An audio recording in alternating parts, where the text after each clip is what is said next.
নমস্কার, জয় শ্রীকৃষ্ণ, রাধে রাধে।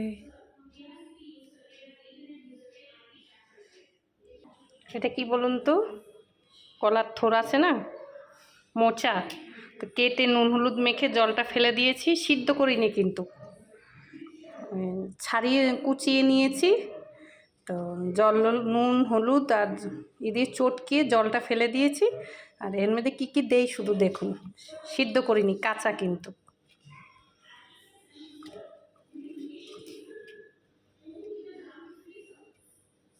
দেখছেন এটার মধ্যে কী কী আছে বলুন। এটার মধ্যে নুন আছে, একটু গোলমরিচ আছে, কাঁচা লঙ্কা আছে, আদা কুচানো আছে, ধনেপাতা আছে, পেঁয়াজ আছে, হলুদ আছে, টমেটো আছে, চিনি আছে। সব কটা জিনিস এটার মধ্যে দিয়ে দেবো। দেখুন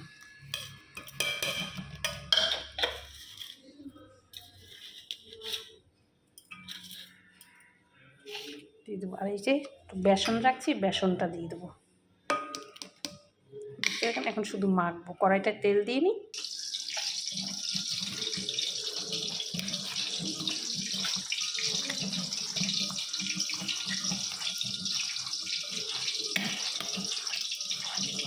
মেখে নিই সুন্দর করে।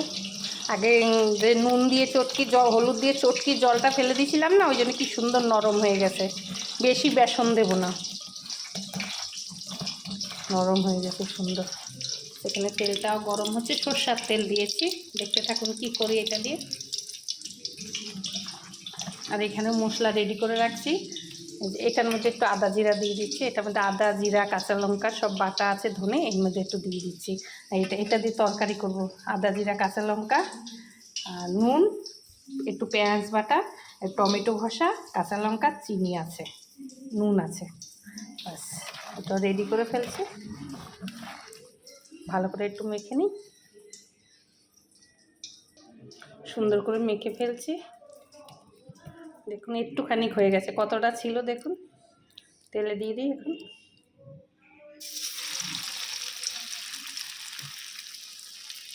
আস্তে আস্তে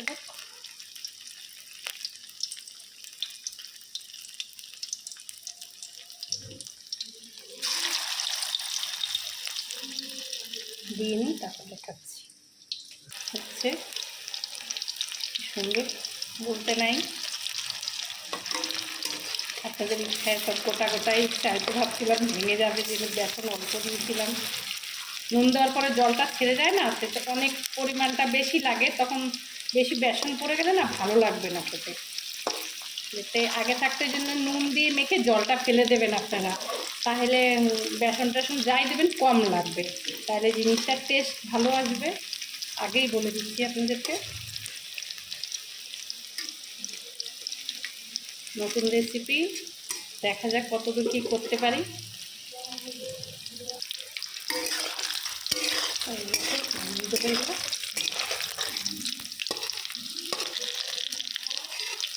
এগুলোর কালারগুলো এরকম ভাববেন না কালো কালো কেমন লাগছে। জানেন তো মোচা কাটলেই কালো হয়ে যায়, যা কষ মোচাতে, কলার মোচাতে প্রচুর কষ। কাটতে না কাটতে জলে দিতে না।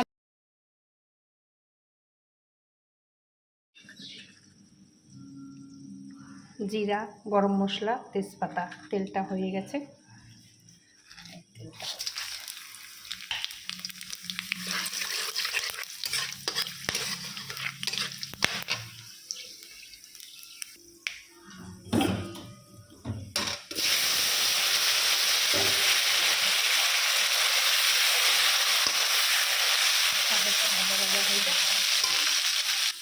হালকা লাল লাল করে ভেজে ফেলেছি। এই যে মশলাটা দেখেছেন তখন দেখাইছিলাম, আদা জিরা বাটা, কাঁচা লঙ্কা, টমেটো বাটা, টমেটো ঘষা, পেঁয়াজ ঘষা, শুকনো লঙ্কা গুঁড়া, হলুদ, চিনি আছে এখানে, নুন।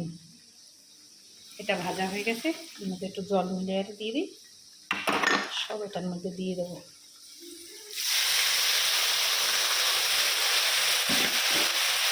শুধু কষা বাড়তে করবো না,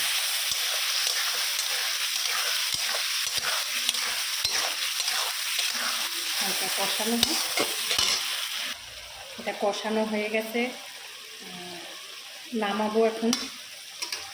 জিনিসগুলো দেবো। দেখুন কোপ্তা করেছি, যে কোপ্তা করেছি, মোচার কলার মোচার কোপ্তা করে এটা করতেছি। দেখুন আপনারা শুধু রেসিপিটা দেখতে যত সহজ তত কঠিন।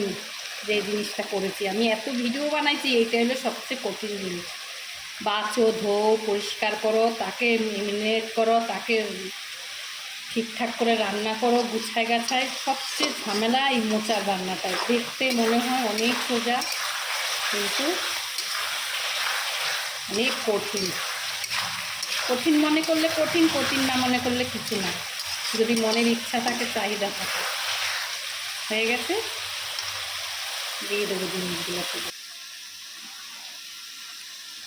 মোচার কোপ্তা বানাইছি, দেখেছেন কি করেছি কি না করেছি। চিংড়ি মাছ দিয়ে মোচার কোপ্তা করছি।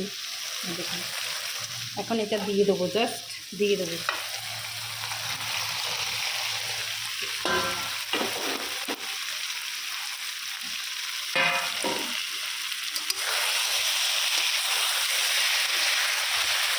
হালকা জল দেবো, জল দিচ্ছি, হালকা হয়ে যাচ্ছে, একটু হালকা ফুটলে নামাই দেবো। গরম মশলা, আর গরম মশলা তো দিয়েছি ফোড়নে, জাস্ট একটু ধনেপাতা আর একটু ঘি দিয়ে নামিয়ে দেবো, আর কিছু দেবো না। হয়ে গেছে, নামিয়ে দেবো। একটু ঘি দেবো, ঘি দিচ্ছি, বেশি দেবো না, অল্প ঘি দেবো, কেন প্রচুর তেল দেওয়া হয়েছে। এই কলার মোচাতে যে আয়রন আছে না, চিন্তা করতে পারবেন না। আপনারাও করে খাবেন। আমি একদম এটা নতুন, আমি নিজের আইডিয়াতে করেছি, পুরো একদম নতুন রেসিপি। আমার তো মনে হচ্ছে ভালোই হবে, সব কিছু পরিপূর্ণ হচ্ছে, ভালো না হয়ে পারবেই না। আপনারাও করে খাবেন এরকম। নামিয়ে দিচ্ছি। রান্নার ভিডিও একটু লম্বা হবে, আর বিশেষ করে এরকম ঝামেলার রান্নাতে তো ভিডিও বড়ই হবে। প্লিজ আপনারা দেখবেন একটু ধৈর্য ধরে, বেশি না। একটা গান শুনতে গেলে তো আপনারা 5 মিনিট শোনেন, এ তো 5 মিনিটের থেকেও কম। একটু দেখবেন ভিডিওগুলো ধৈর্য ধরে। নামিয়ে দিচ্ছি, হয়ে গেছে। একটু ধনেপাতা ছিটাই দিই।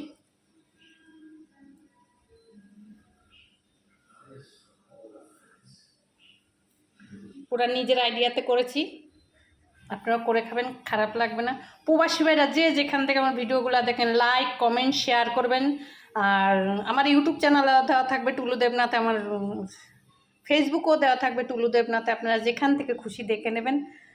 আর সবাই ভালো থাকবেন, রাখি, নমস্কার।